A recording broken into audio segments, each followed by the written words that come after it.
All right, I think we're on. Hello, everyone. Welcome to another office hour. I'm Claire Moon, and I'm coming to you live from the Sad Beige Cave. I'm calling this now, I'm stealing this from an Instagram account, which is called Sad Beige Official. Go check them out. This is the Sad Beige Cave. That is my studio apartment. So what are we going to do today? We're going to talk about astrology. We're going to take questions. I already have an excellent one in the chat. So there is a live chat. That's why we're doing it live.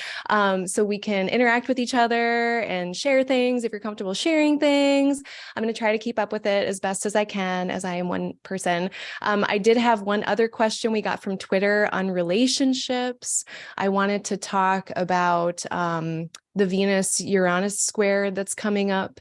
So we'll talk about that. But if you have any astrology questions, this is basically an open Q&A. So put them in the chat. That's where I'll be looking for them, and I'll be checking in periodically. There is like a 20-second delay between Zoom, which I'm doing this through, and YouTube. So if you write something, just know there's going to be a little bit of a delay. Okay. All right. Amazing. And if you're let me know where you're coming in from. We got Quite Bright from Australia. Welcome. It must be tomorrow over there. And then we got Fiona, we got Max Gascon, both amazing astrologers. If you haven't checked them out, please do. Hello. I know, I finally did it. Like, I feel like I'm finally getting the workflow down. All the stream keys, all the URLs. Hello, Dux Noctis. Welcome back. I remember that name. Okay. So let's just start here. It's actually, I'm pretty public about my chart, but like clearly it's getting out of hand because like people know about my chart. Someone's asking me what my experience has been with Saturn moving through my first house at the same time as Neptune transiting my sixth house lord. So I will explain what all of that is. I mean, basically I'm an Aquarius rising. And if you don't know already, let me actually hold, please. I'm not going to pull my chart up. Should I? I don't know. Am I feeling brave right now? I'm not. But I'm going to put it to Aquarius rising so we can at least try to visualize it. Okay, so we can imagine that this is me. Actually, I do have Venus in the first, and my natal moon is at about 24 of Pisces. So, and actually Quite Bright. I don't know, like maybe you go by another name and I do actually know you, but I don't know you as Quite Bright. So if you have another name, I'm sorry. I'm not good at knowing everyone's internet names. But anyway, yeah, how's it been? It's been weird as fuck, to be perfectly honest. So, first I'll talk about Saturn in the first house. And if anyone else in the chat is comfortable and wants to talk about Saturn going through their first house, if you are someone who's already had that, if you're experiencing it right now, please join in the conversation. Well, I can't hydrate enough. So that's maybe thing one. I feel old. Saturn is what is old, cold, slow. It is responsibility. Saturn is the limit. So a lot of times when we have Saturn going through a place in the chart, really anywhere, it can really bring us to limits. And we can say, okay, I'm done with this shit. I am not doing that anymore. And then we have to start saying no to stuff. And we can say no to stuff because we've reached a limit. We can have to say no to stuff because we are just tired. Saturn going through the first, especially, we can feel just a little bit more tired.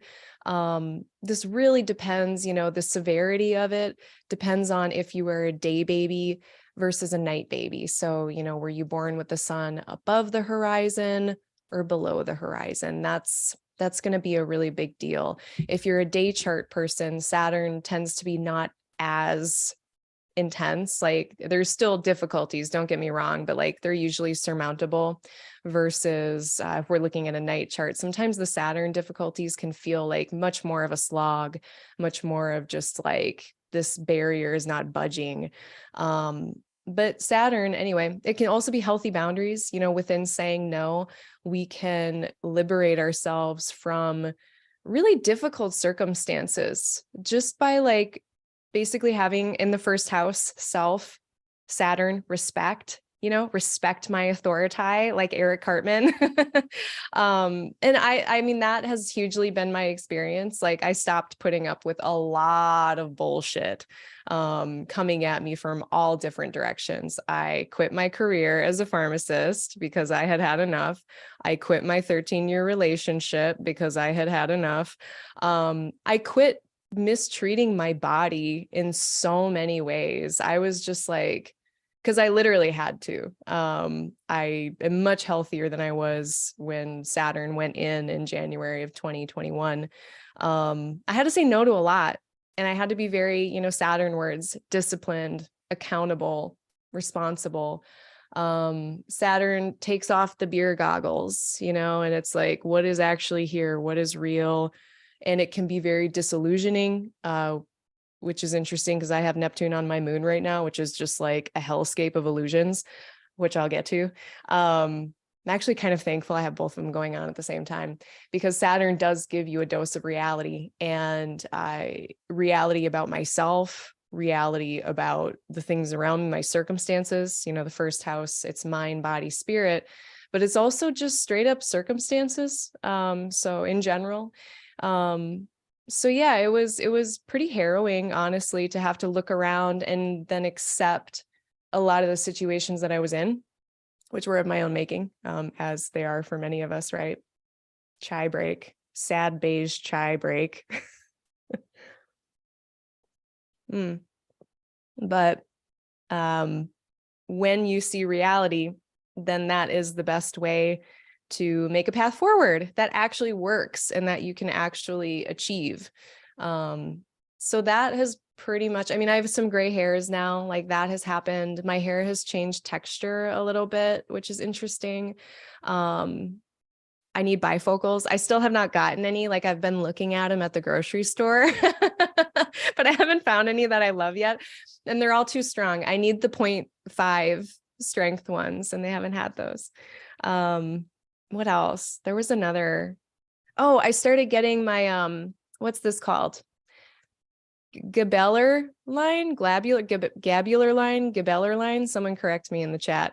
When like you're frowning like Saturn and you're like, I'm thinking so hard because I'm Saturn, like then you get a wrinkle. So that has come in. Those have been the big things. And my body has felt a little old. Like, for a long time, I did nightlife entertainment, and I do pole dancing. There's a pole back there. Hi. And I still do it at home, like, clearly, but I really was physically, energetically, and I do think this has to do with the moon with Neptune as well, just like unable to do it. Like, I had to take so many more breaks. I mean, and go-go dancing and nightlife entertainment and pole dancing, it is like very, very hard work. It's very physical. And I'm like, yeah, I'm old. I can't do this anymore. Glabella lines. Thank you, Lopey Lopes. Glabella lines. Yeah, this is what people get Botox for, which I don't think I will. I'm trying to embrace my aging. I think it's just like our society is very ageist, and I'm trying to not have like internal ageism as I age. So I'm going to leave it. And plus, like, Botox is really expensive and it only lasts 6 months and then you have to get it again, which is like, whatever.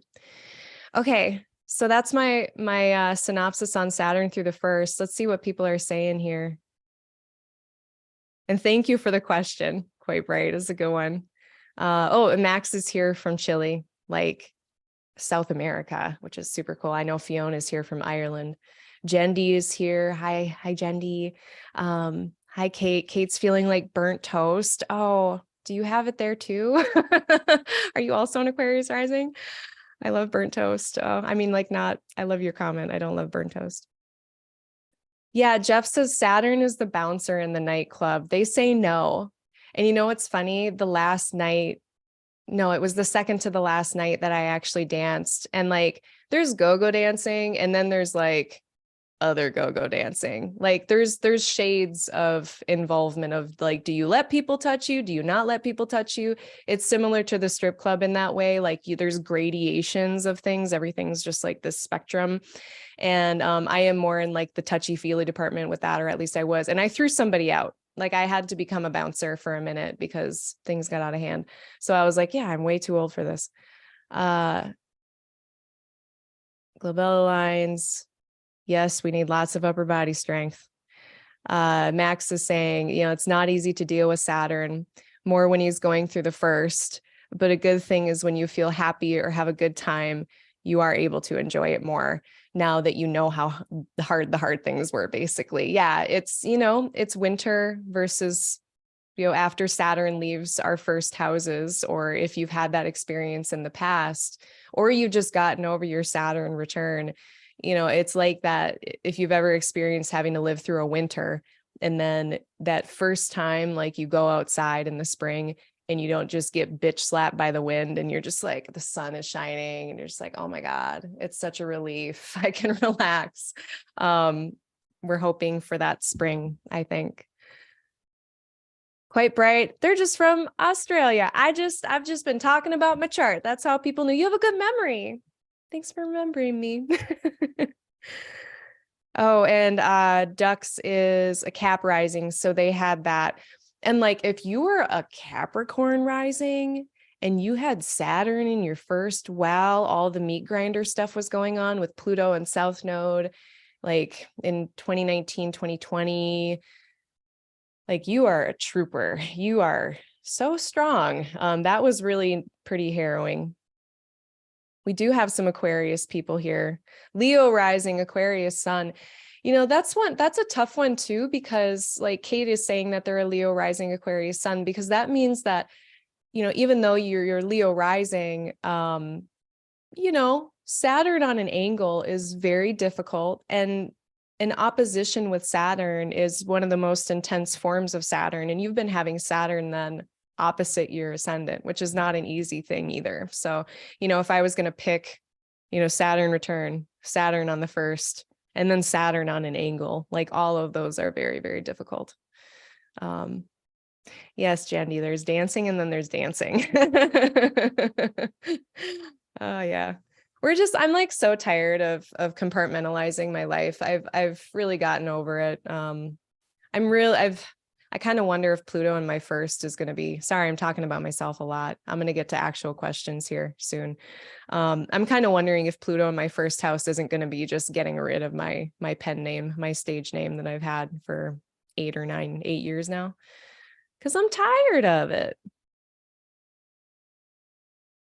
Yeah, and hard Saturn aspects to your Saturn. So your Saturn square, your Saturn opposition, your waning Saturn square, all of those are part of that Saturn story. So, all right, my friends, that was fun. Oh, and then the other part of this too. So when it comes to Neptune on Moon, boy, this is something I've actually been wanting to like crowdsource about. And I should just ask Twitter, like people who have had Neptune over their moon, what that's like for them, just so I can validate my experiences. Cause I felt fucking insane. Oh my God. So, not a lot of us are going to get Neptune over a luminary because it moves so slowly. What is it like? Can someone say in the chat, how long does it take Neptune to go around? It's like 200 some years. It's a really long time. And Neptune, it's like the opposite of Saturn. Saturn is reality. Neptune is illusion. Saturn is certainty. Neptune is uncertainty. Saturn has very hard, strict limits. It can be very critical. Versus Neptune is very forgiving and doesn't have very good boundaries, And I've been noticing, I think that's why dancing also became difficult in public, because there's so many people and so much energy, and already having a Pisces moon, that's kind of a little, that's a little dicey because you're just kind of picking up on everything. Any water moon is going to be picking up on a lot of, it's your sensing organ, basically the moon. And in water, there's a higher chance you're going to sense other people's stuff. For better or for worse. It can be a great skill if you're in, like, say when I was in medicine and in pharmacy, and being able to anticipate people's needs and care for people in a really compassionate way. But when it comes to being out and there's all kinds of people at the club or at the bar or whatever venue I'm at, like, it can be not good. So that was too much, way too much energy. Didn't love it. That was also part of the reason I've kind of Brett Favre retired. You know, I might, who knows, I might don a stage again, but not anytime soon. And also, like, I've been noticing I am very much more sensitive to just like, I don't know, like life, like ants and animals. Like I'm in like the park and I'm like walking across the grass and all I can think about is like, am I killing bugs right now? Granted, I've never been a vegetarian, but this Neptune moon transit has been having me very heavily consider if I should become a vegetarian, if I can finally do that. Because I just like feel like bad about it. I just feel so bad. But like my love for bacon and cheeseburgers and stuff has like way overridden it so far. But like an example of the connection, you know, and again, Pisces just amplifies this as well. But you know, and I think this could apply to anyone who has like a luminary in Pisces. Maybe if you've got like Venus or Mercury in Pisces, if Neptune is over those, has been over those for the last several years. Just easier to connect with the world around you, easier to connect with others, easier to connect, you know, even things that probably we shouldn't be connecting. Like you can see narratives and stories that for all we know might not even be there. That's the like imaginary illusory equality of Neptune. You know, we see people who are working in cinema, directors, actors, actresses, and they have Neptune situations. And, you know, it makes sense, right? We're creating a world that may or may not exist. And so I've actually been very thankful to have Saturn in my first house over my shit, just keeping things on the rails, being like, hey, do you know if that's real? Is this just Schrodinger's box again, where we don't know what the fuck is in it? And maybe we should be a little bit more critical of what we are sensing, of what we are taking in. But an example besides the vegetarian thing, like one really significant example was like, I had gone for a walk and I was at the park and I was sitting on a rock and there was an ant on the rock next to me. And we're like pretty much in the lake at this point. Like there's water all around. And I was like, how did this ant even get here? How did you even get here, buddy? And then I left and I went home. And I was like halfway home. And I turned around because I couldn't stop thinking about this fucking ant. And I'm not, this isn't like a weird spiritual brag. This is like, there's something wrong with my mind and I feel insane. I walk back to the park and I found the ant and he's still there. And I picked him up and I put him on shore. I put him on the land because I was like, I don't know if he can get back. Like, so I'm looking forward to it being over, to be perfectly honest. And I also became allergic to NSAIDs. And I think that has something to do with it. Like already Pisces moon doesn't have a lot of boundaries, you know. I'm already kind of, my skin is sensitive to things. Like I have allergies to various things and it's kind of annoying. But I actually became allergic to ibuprofen this year, like NSAIDs, like my lifeblood that I need when I have my period every single month. Otherwise I feel like I'm dying. So that fucking sucks. So yeah, we're not doing that. Yeah. And I got sober because I think this is a big thing I had heard too about Neptune on moon. And I had two different astrologers tell me this, that you'd be more susceptible to the influence of drugs and alcohol. And I was like, yeah, whatever. I'm a veteran. This is fine. And like, they were right. Yeah, it definitely sensitizes you to things. So I had to step back from that. There were plenty of reasons why I did that. I could write a thesis about why I decided to do that.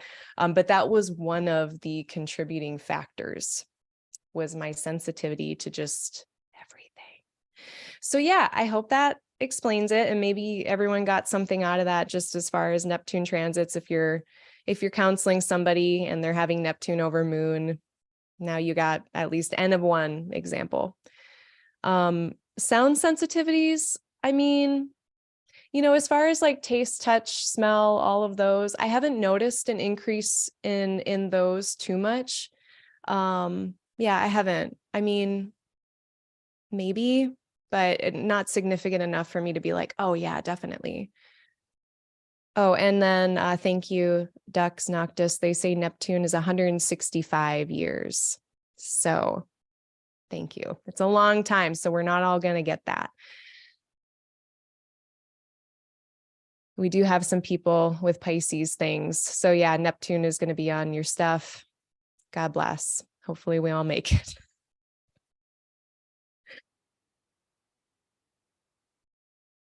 All right. Oh, thanks, Jendi. I appreciate it. It's essentially sober. There's like an asterisk. I'm not being clinical about it. So, but pretty much, which has been a pretty big deal for me, honestly, because it wasn't easy. It wasn't like an easy transition. But we did it.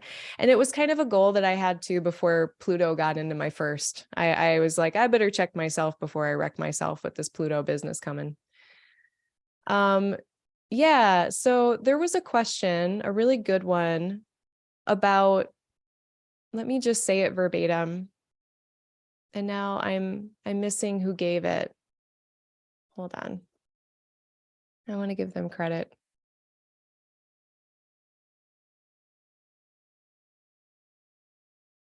So on Twitter, Dallas Thurston asks, how do couples charts help or hurt relationships? Can these issues be permanent? Which is such a good question. So I didn't mean for this to become like relationship hour, but it's kind of going to become relationship hour. First, it was Claire hour. Sorry. Thank you for listening. I usually don't talk about myself that much here. But maybe it's a teaching moment. But I want to talk about relationships in terms of more philosophical. This is going to have a sprinkling of astrology, but it's also much more, I'm going to stop my share. It's just much more how to think about relationships when we're looking at the astrology. So first things first, yeah, how do couples charts help or hurt relationships? Can these issues be permanent? Short answer to the second part, can these issues be permanent? No, I don't think they have to be. I'm a very hopeful person. And I have every reason not to be hopeful about relationships and romance and everything. I should not be hopeful, but I am. Everything is subject to change, like everything. And people change. There's a bunch of asterisks by that. There are people out there who are pretty resistant to it. But no, these issues do not have to be permanent. And the reason why I say that is that I do, and this is more now mere conjecture where astrologers could debate about this forever, about how deterministic a birth chart is. But I assume what we're talking about here is when you have two birth charts and we are comparing them, we are overlaying them, doing a bi-wheel. There's also where you can combine charts into a composite with midpoints or like a Davison chart. I'm not necessarily going to be referring to that here. But if we're looking at a chart, just one person's chart, I personally believe it's a starting point, not a destination. I do believe in some level of like free will. I'm a partial determinist. So determinism in astrology, referring to the idea that there's fate and nothing changes and this is what you're dealt with and you don't have any control over stuff. And this made a lot of sense. 2,000 years ago, the Stoic philosophy worked really, really well with astrology. It still does. I'm a bit Stoic in a lot of ways, as far as just like looking at the chart, accepting what is really there, looking at the transits, accepting what is really there, and then mentally preparing yourself for that and being like, yep, this is the hand that I've dealt. So let's just do our best with it, instead of wishing for something different. So more of a Stoic philosophy there. But how I feel about it is more partial determinism. And so we start with a chart. And let's say you have some kind of challenge, or one of the people, well, we all have challenges. Let's say there's a challenge in the chart. And I mean, it's been my experience in my own life, and it's been my experience reading for people that over the course of our life, over the course of various timing techniques, repeating in a cyclical fashion, a circular fashion, we get better and better and better at stuff. So like imagine that you had a challenge in your first house. Maybe there's some planet in there that's doing you dirty or something. And you have your first house year by annual profections. And you have that issue maybe flare up, or maybe it's in your seventh, who knows? It doesn't matter. It's going to be harder dealing with that the first time. Like any challenge in life, it's going to be harder dealing with it the first time. The second time it comes around, maybe 12 years later, if we're talking about annual profections, or maybe even less than that, if you know how to do that technique, every time it comes up, you have another opportunity to deal with it and deal with it in a different way and get better and better and better at understanding the problem, mitigating it, compensating for it, or managing it. One of those things. So over time, and let's say that issue, like you get better at dealing with it, your life improves as an individual. Now put that into a relationship scenario, same exact concept. If you have a challenge that is affecting a relationship, over time, you should be able, if you are trying to be aware, if you're doing your work, if you are introspective, if you're not a dipshit, like you should be able to work with it a little bit. And then hopefully we can see also it harming the relationship less, being less of a hindrance in the relationship, less of an impedance. So that's why I'm like, yeah, none of this stuff needs to be permanent. So, you after your first, second, third, fourth rodeo, that's an entirely different scenario. One example I like to use is like, for instance, I had a really hard time with this math concept of fractions, proportions, and horrifyingly, because I later became a pharmacist, converting units. When I was in high school, I had the damnedest time converting units. Like my brain just would not do it. And I went to college, and at this point, I didn't know I was going to be a pharmacist yet, but I got a bunch of math tutoring. I really struggled with math in a lot of ways. And I worked really hard for like 3 years to get up to speed. I did a ton of tutoring. And eventually one day it just clicked, and it was never an issue again.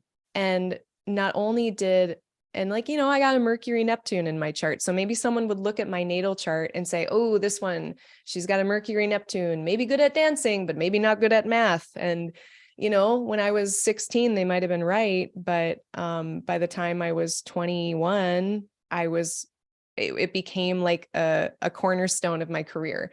And not only did I get over that issue, but it became something I'm really good at, and I did for money.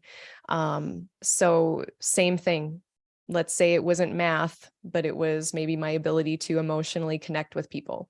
And even beyond, maybe the chart can reflect that someone, whether it's an internal thing, whether it's a genetic thing, whether it's a nurture, circumstance, experience thing where they had trauma and they have a hard time emotionally connecting. These are things that people can work through, whether it takes your own therapist, whether it takes a couples counselor working together, or both. We can definitely work on it, and it doesn't have to be a permanent problem. Now, if you have someone in your life, you can have the best synastry ever. I've said this before. You can have amazing synastry. If that person thinks that they don't have anything to fix, if that person thinks they're amazing, they don't have anything to solve, they have no problems, that's a red flag. If they are not someone who is interested in introspection, or if they're not, because not all of us are going to have an innate interest in looking inward. That's just how it works. Everyone is so different. I'm not going to judge anyone for not wanting to look inwardly, but if you refuse to do it, that's a red flag. So that could be really problematic if you are in a relationship with someone, you're having problems, you can see it in the chart that there's some incongruencies, some mismatches between you two, and the other person has a shit attitude.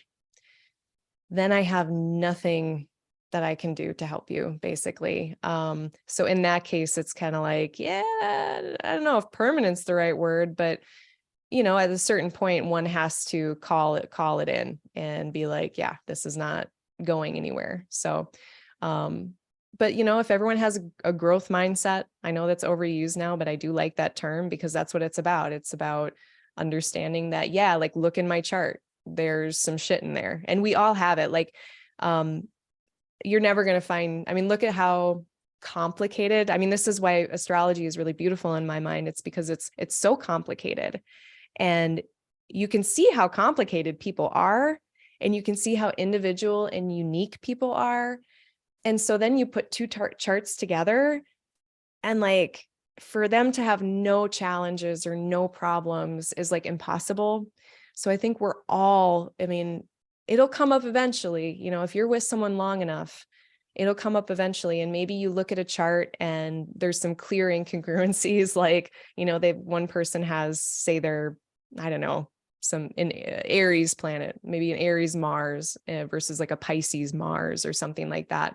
Mars is our planet of action and motivation. And that Aries person and Pisces Mars person, they're going to have a very different way of going about things, a very different work style, a very different way about going after what they want. One is going to be far more assertive and direct, and the other in Pisces is going to be more responsive. They're going to wait for something to happen and then respond to it, maybe more likely. Some people might interpret that, especially Aries Mars, might interpret that as passive, but they're going to be like, why are you like that? I don't know. Why are you like that? You know? But if you're working on something together, you might bump heads with that, and you might have to meet in the middle and be open to understanding each other. And then this is the other part I wanted to talk about with, you know, comparing charts, and if you're dating someone or if you have a partner, and what astrology helps so much to do in this situation is acceptance. It's like, this is this person. And like astrology helps us see it so clearly in the chart. Like we would, after seeing that person with the Pisces Mars, we would never, if we're a compassionate, understanding, accepting person, it would be cruel in my mind to ask them to be different, you know, really different. You know, they're not going to not have a Pisces Mars, right? So versus, you know, same way, the Aries Mars person, they're not going to stop having an Aries Mars. So then the question comes up of, can we accept what is really here? Can we really accept each other? Can we tolerate each other's differences? Can we find a way to work together to bridge the gap between some incongruencies, which are inevitably going to show up in a partnership, so that we can support each other's happiness? You know, young Pueblo says, I can't make you happy, but I can try to support your happiness based on what is best for you as a person. And you can't do that unless you accept who they are. Not to say we don't work on ourselves, meet in the middle. You know, we all have differences. But then the question comes up as well, is like, well, if I can't, you know, for me personally, like if you choose, sorry, if there's anyone in the chat who does this, I love you, but I'm not going to be dating you if you chew with your mouth open. Like if I ever make a Tinder profile, if I ever, which sounds crazy to me, I don't plan on it. I just want to put in the bio, chewing with your mouth open need not apply. I'm not compromising on that. However, if we can accept where people are, that's a big thing. So hopefully that makes sense, but that was a really good question. And like the cool thing is that astrology really, I mean, most people don't have this. Like I went through most of my 13-year relationship without it. And if I could have just seen some of the shit that I saw later, like it would have been so helpful. And then like, furthermore, if you're lucky enough to be someone who's an astrology person and your partner is willing to listen to the astrology stuff, what a gift to be able to be like, oh, hey, this is why I'm like this. And this is why you're like this. And this is why we're like this. Like, what a gift. So if that's you out there, please use it. Let's see what the comments say. Thanks, Kate. Thanks for coming to the office hour. I'm glad you like it. Oh yeah, progress charts. We'll talk about those. That's a good question. Kate says they're starting to lean deterministic. Yeah, I mean, I was much more partially deterministic until I started doing zodiacal releasing. And that's for those of you who haven't heard of that one, zodiacal releasing. I'm going to share my screen again. I'll show you what it looks like. we can just pretend. We'll pretend like this baby is born right now. Pretend this is a baby born today. This is zodiacal releasing, and it gives these very like concrete dates for stuff and concrete periods of time where we see increases in activity, decreases in activity, and like this stuff. I mean, if you have an accurate birth time, if you don't know your birth time, like if it's hearsay, don't use zodiacal releasing. Like, please only use it if you have a known accurate birth time, as accurate as we can get it. But this shit makes me less of a determinist for sure. Or sorry, more of a determinist, less of a partial determinist, because I've seen it work. And it's just like, really, that's the date that stuff happened? That is absurd. And it's stuff you don't plan for, and it just shows up in there. It's wild. All right.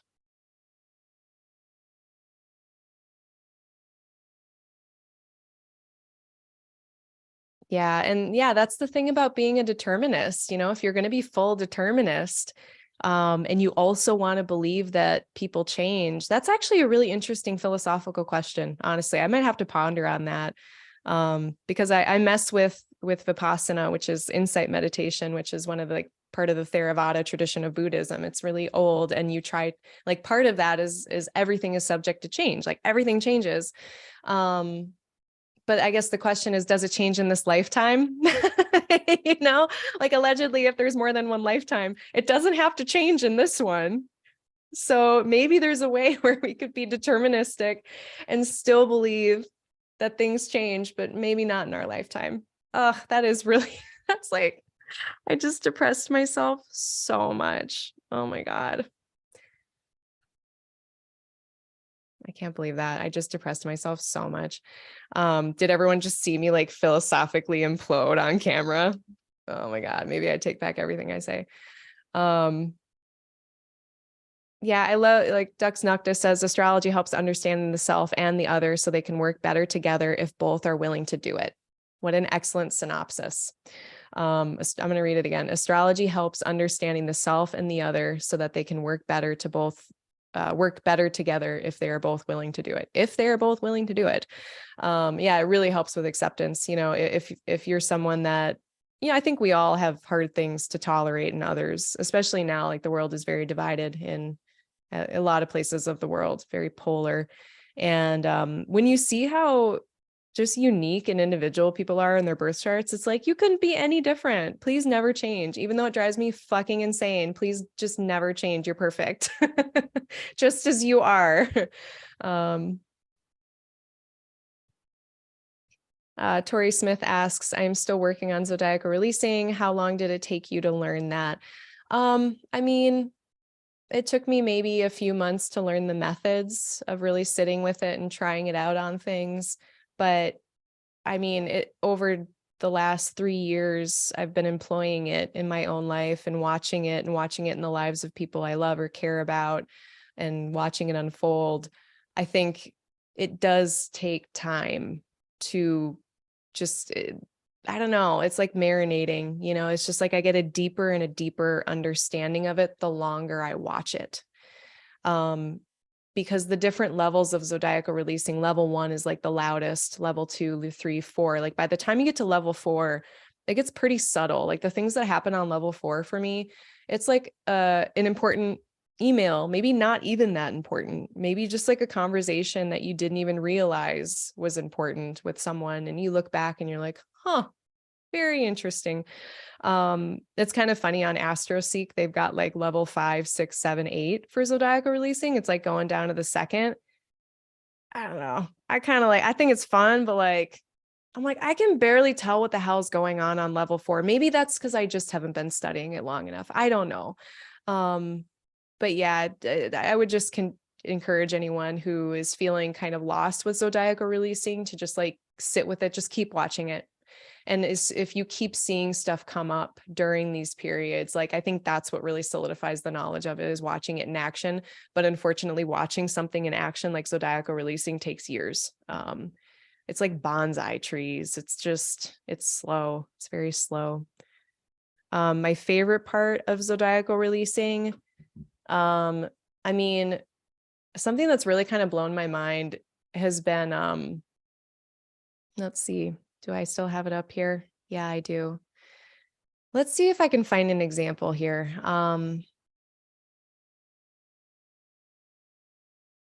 So you've got the peak periods. Oops, I'm not sharing my screen. Hold on. Whoops. I want to make sure we're all looking at it. Okay. So we've got peak periods, right? And I'm sorry if this is like, I'm not going to go back and explain this whole thing. So I'm really sorry if people don't know what this is. We're going to nerd out here with some of the more advanced stuff for just a second, and then we'll get back. I still want to talk about the secondary progressed chart, because that's a fun thing to talk about too. We have peak periods, and these are periods that are more meaningful. There's more activity going on. And then we also have loosing of the bonds, which are periods of major transition in life. They can be kind of reversals sometimes. So those are it's pretty straightforward if you're using the technique. I really like, foreshadowing periods. Those are pretty fun to look at. So like, let's say this loosing in the bond period, it's happening in the Capricorn period between May 10th of 2040 for this hypothetical baby and July 29th of 2042. But foreshadowing periods it's a period of time that literally foreshadows what will eventually take place here. And it's like, whatever happens during the foreshadowing period, it's like, if that thing wouldn't have happened, then the final loosing of the bond thing couldn't have happened. It's like a little domino that has to fall in order for the other one to fall later. So those are really fun. But I think my favorite thing is when the ruler of the general period is activated. That one's kind of sneaky.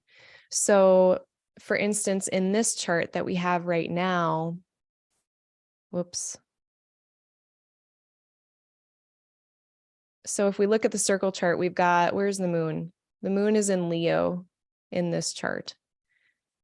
So if we go back to the zodiacal releasing business, the moon is the ruler of Cancer here. The moon is the ruler of it's the general period ruler, because it starts with Cancer. So in this case, it's the moon, because the moon rules Cancer. So then we get to Leo, which is where the moon would be in this hypothetical birth chart. And this period would technically be remarkable. And I have seen that show up in my own chart so much. And I was kind of curious, if it was relevant in all of the levels, and it has been.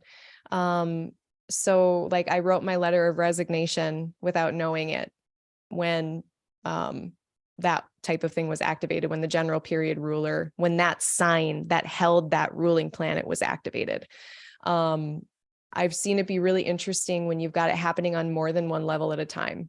So I've seen it where it's like on level 4, the general period ruler is activated on all the other ones, or there's like a loosing of the bond, and that when these things start to layer up, I guess that's probably my favorite thing to see. You'll have a peak period, a loosing of the bond, general period ruler is activated, and shit happens that is pretty important. So I like finding those. It's almost it's like when you're at the casino. I've only been at the casino twice in my whole life, and you're doing the slot machine, and it's ding, ding, ding. It's oh my God, what's going to happen?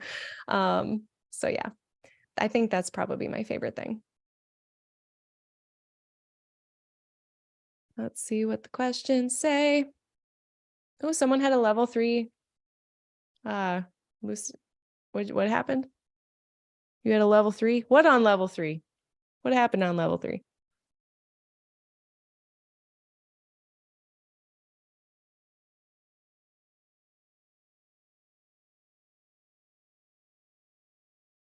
I wonder if you can all hear my barky dog upstairs. Bark, bark, bark.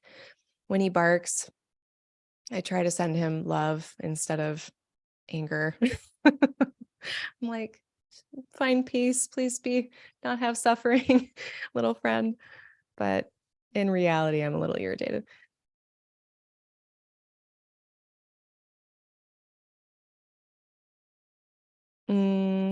Let's see. Is this a question or a comment? Oh, Kate's being clever. Kate says, my favorite thing to change is always perspective. That's a good one.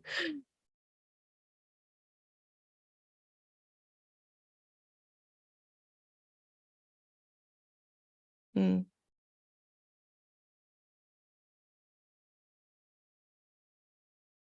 There's a question. I don't know if I understand it exactly.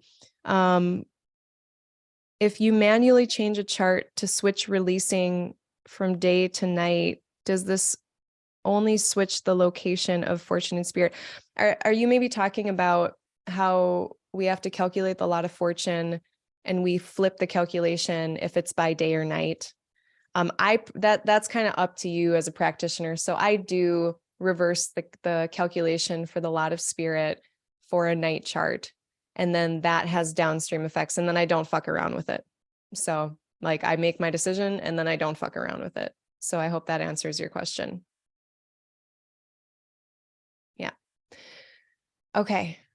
I'm going to talk a little bit. Someone had a question about just discussing the secondary progress chart. So we can have a tiny little intro to that if anyone has any other questions. Really good ones, everybody. Thanks for all the engagement. This is fun. I mean, so I guess, Kate, sorry, with the day or the night thing, either you're a day baby or you're a night baby. And then you have to decide, are you going to reverse the lot of fortune calculation when you're if you're a night chart? If you're a day chart, you just use the regular, in my mind, you just use the regular lot of fortune calculation, then you get your lot of fortune, and that's it. If you're a night baby, then you have a decision to make. Are you going to reverse the calculation or not? Does that make sense? I hope it does. Because yeah, it would change everything, basically. Okay, let's move on. Thanks for the questions. So secondary progress chart.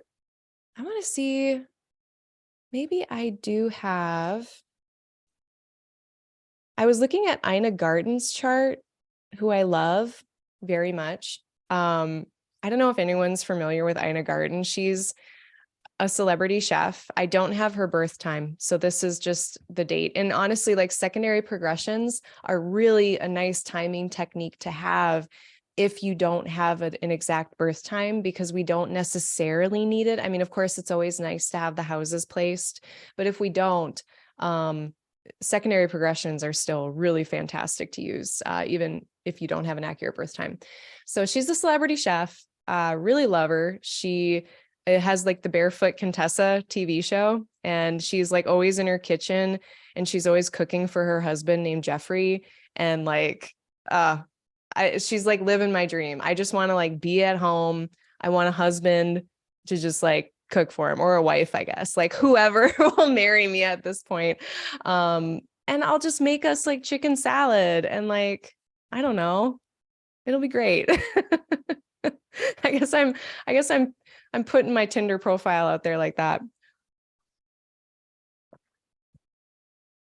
Kate, I don't know what you're talking about enough. I'm so sorry. I don't think I understand the question enough.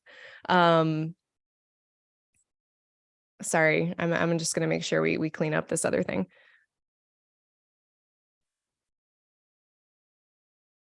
Yeah, no, I really don't know what you're talking about. I am so sorry. Again, it's like you're either a day baby or a night baby. Your lot of fortune is calculated, and you may have to reverse the calculation if you're a night baby, depending on what you believe.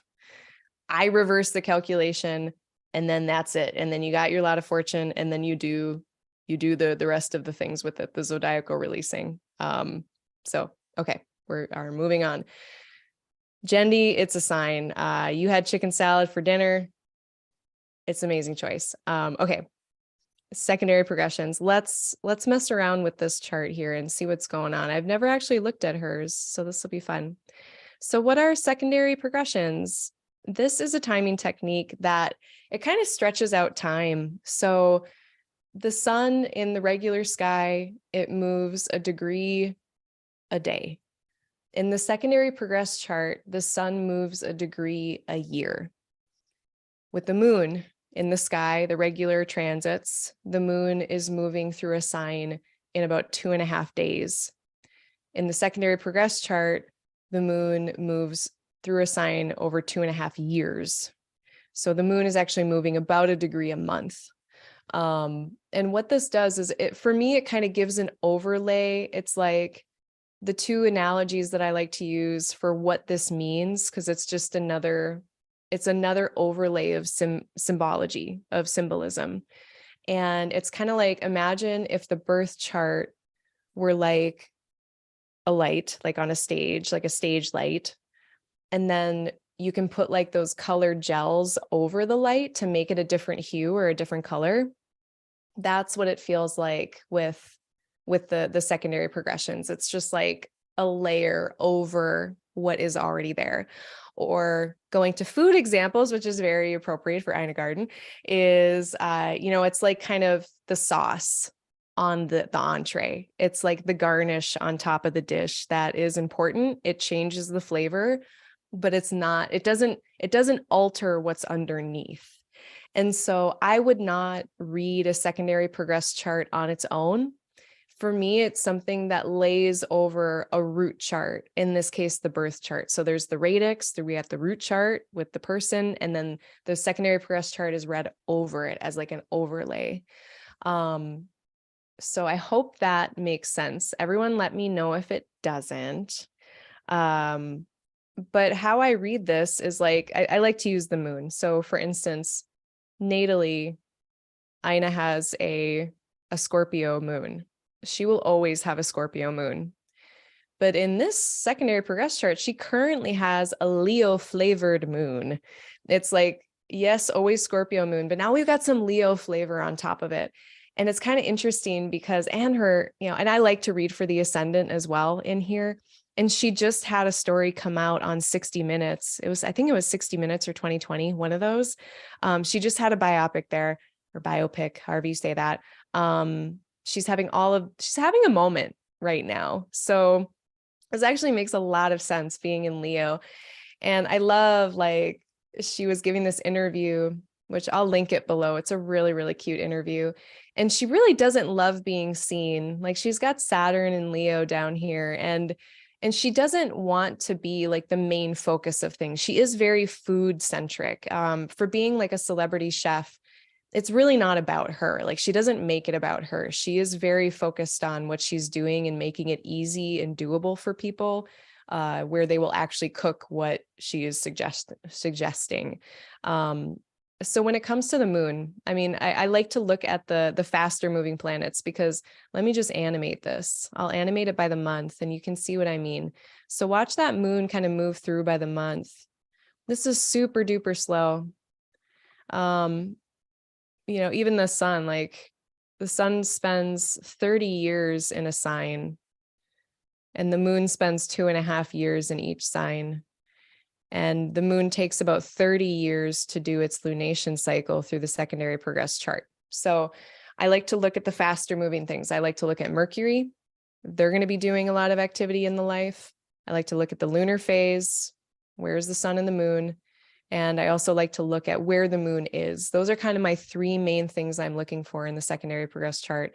With the moon, where not the phase, but just where the moon is, the location of the moon, I think it helps to explain changes over time. So like, I like to use the example of the secondary progress moon moving from Aries into Taurus, because Aries is it's fire, it's more action oriented, versus Taurus is a little bit more steady. It likes to kind of stay in place. It's very inertial. It's kind of hard to get going.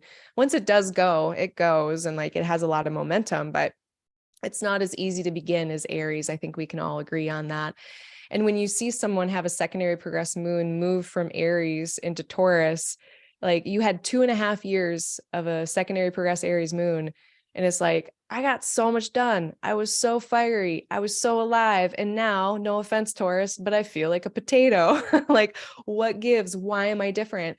or we'll have just like a 2.5 year period of time where, we're experiencing an entirely different moon sign, which is, it explains so much. I think, like, when I just had my secondary progressed moon was in Gemini, and granted, like, you do take into account the aspects in the chart, the aspects of the birth chart, aspects come into it in just the secondary progress chart. I was a nervous wreck. I was very nervy, very nervy. Now that my secondary progressed moon is in Cancer, it is night and day. It is way, I guess I should say it's day and night. It's way different. And I'm not as like jumpy. Like I used to jump when the toast would come out of the toaster. Now I don't do that shit anymore. So, yeah, I would really recommend looking at that for yourself or for others. I'm pretty sure you can pull this up on astro.com. I would be very surprised. I'm sure AstroSeek allows you to do this. Let me just check in with questions, and then I'm going to talk about lunar phase. Yeah, and feel free to use those analogies too. I've found that, like, as far as like the stage light or like the garnish on the entree, the sauce on the entree, because it's hard to explain it succinctly in a client consult. So if that feels good for you, feel free to steal that, use it in your client consults, because it's fun to bring this up with clients, but it is kind of difficult to explain what the hell it is.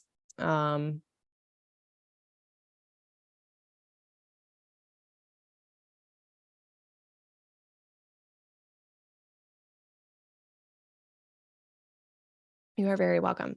Okay, so let's talk about lunar phase. And then I think, do I want to go longer tonight?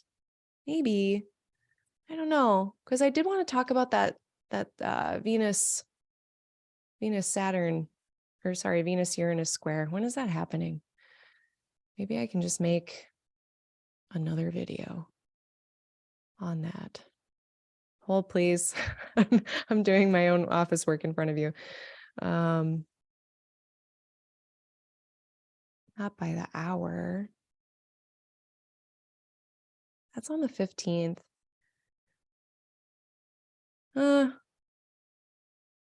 Maybe I'll make a video about it. Who knows? But for now, we'll skip it. Unless anyone really wanted to know about that.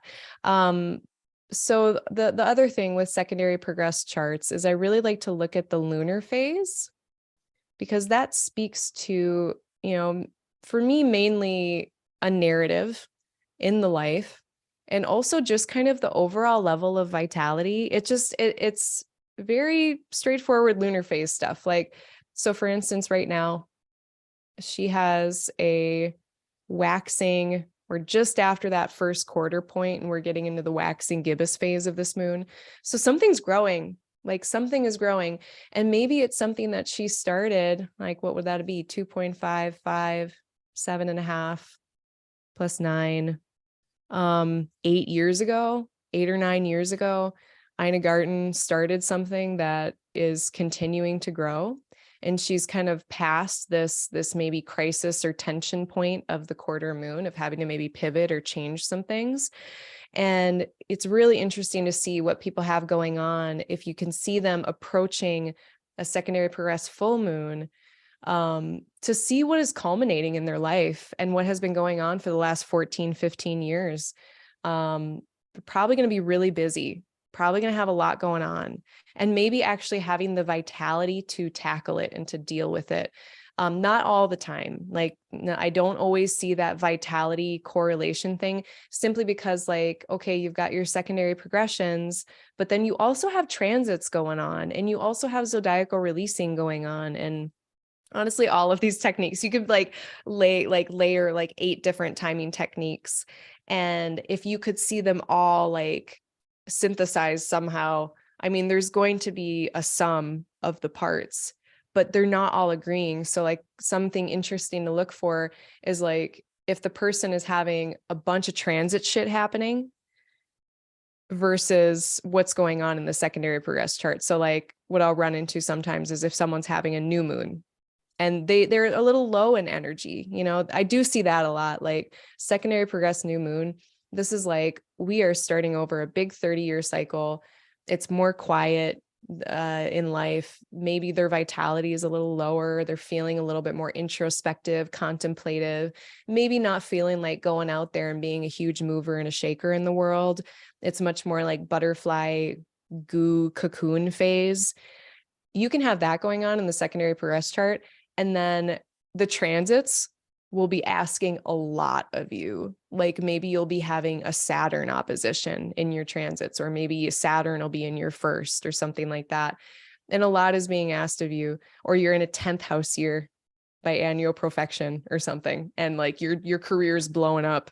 And in the meantime, you've got this secondary progressive new moon. And it's like, oh my God, why? So they don't always line up, and it can really help to explain why it's like, yeah, there's a bunch of shit going on and I don't feel like doing any of it. Does that mean I'm on the wrong path? Does that mean I've done something wrong? Is there something wrong with me? Like that's kind of what comes up a lot. And we can look at this and be like, actually, no. And if you can just hang in there, until your moon is waxing again, you might start to feel a little bit more vitality or energy come back in. So I like to reassure people if that's what's going on. But again, like if it's a full moon, then, a lot of times they'll be like doing a bunch of stuff, being super active, whatever they've been working on for 14 or so years is culminating and coming to a head. And it is very much in the house topics that it happens in. So, in this case, hers is going to happen in like 2029 across her 12th and her 6th. So who knows what that'll be about? I'm not about to speculate because that would be rude of me in case she's watching. I doubt she is. So anyway, that's what I have for that. Let's see if there's any final questions. Any final things? I'm going to just scrub through here and make sure I didn't miss anything.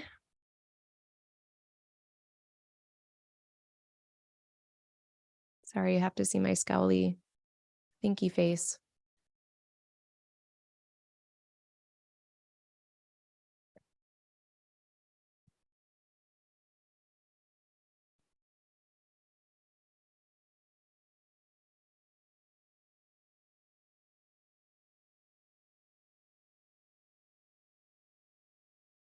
Yes, Dux Noctis. Let's not forget where we are in Mercury retrograde. Of course, who could forget?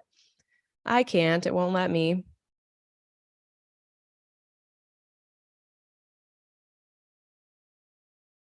Allison's having a bunch of progressed changes. It is exciting. It's like, I always say there's nothing better than a stale hell, but a fresh one. It's kind of nice to have a fresh hell sometimes, even if it's not what we want, as long as it's different. Okay. So we are at time. I think I am just going to wrap it up. Did anyone have any final questions? Speak now or forever hold your peace. I think that's because I had some other, I keep going back and forth. Yeah. It's nothing that can't wait till next month. All right, my friends. Stop share. Thank you so much, everyone. This was an excellent office hour, probably the most enlivening yet. So thanks everyone who engaged and who asked really great questions. If you have any comments you want to share below, if you're catching up with this later and you have any comments to add, please add them. If you have any questions for next month and you want to go over those next month, it is going to be the second Tuesday of the month, 7 p.m. Central Time, 8 p.m. Eastern Time, then I can put them on the list for next month. But other than that, I don't have anything else going on. My books are always open. I never close them. Maybe someday I will, but not for the foreseeable future. I'm still doing my research. So if you have a known birth time, if you have a moon or a sun within 15 degrees of each other by conjunction, or a full moon, if you're a full moon baby and you've got 15 degrees, within 15 degrees on either side of a full moon, you qualify for my research. It's a super cheap 45 minutes for $45. And it's for this technique called the moon under bond.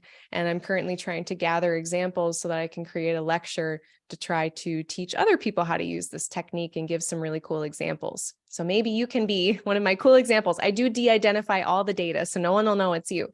But if you'd be interested in doing that, you can book that on my website at www.aligninglightastrology.com. I'm going to be doing my end of the month forecast for the following month. So I don't think, have I decided? Hold on, let me see if I chose.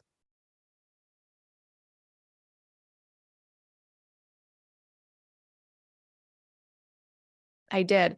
It's going to be on January 28th at 2 p.m.